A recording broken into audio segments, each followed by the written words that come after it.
এই বাইক তুই 6 লাখ টাকা দিয়ে কিনে আনছস, রহমত আর ছোট ভাইয়ের লাগে 70,000 টাকা দিয়ে বাইক কিনে আনছে। ওর ভাই আর আমার ভাইয়ের মধ্যে পার্থক্য আছে না? তোমার ভাই আবদার করলো তুমি বাইকটা কিনে দিলা। ভাই আমাকে বাইক কিনে দিছি দেখে কি তোমার জলে?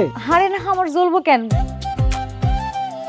আমি তো এই পর্যন্ত নিজের শ্বশুর বাড়িতেই যাইতে পারি নাই। এই গ্রামে আসার পর এক একজন এক এক দিকে দৌড়ে আমার নিয়ে যাইতেছে গা। এত ব্যস্ত নিজের বউটারে আমি একটু সময় দিতে পারি না। সেই ছোটবেলায় আমার মা মারা গেছে, আমার মা বলতে তো এখন আপনি। আরে মা মনে করি মানে আমিই তো তোমার মা। আশরাফুল কি বাড়িতে আছো বাবা? কালকে আমি ব্যাংকের থেকে আপনার 50,000 টাকা তুইলা দিয়ে দেবো। বিদেশ থেকে আসার পর থেকে আমি দেখতেছি আপনি আত্মীয় স্বজন পাড়া প্রতিবেশী সবার জন্য 2 হাতে টাকা খরচ করতেছেন। বিপদ হইলে তখন টের পাইবেন।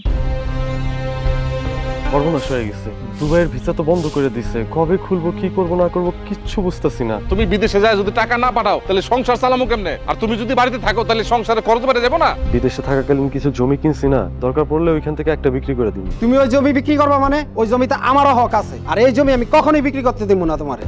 প্রবাসীরা নিজের পরিবারের জন্য প্রবাসী গিয়া নিজের মূল্যবান সময়টা কাটায় দেয়। আপনি আসলে বিদেশে থাকেন তো, তাই কে কাছের মানুষ কে দূরের মানুষ আপনি চিনতে পারেন না।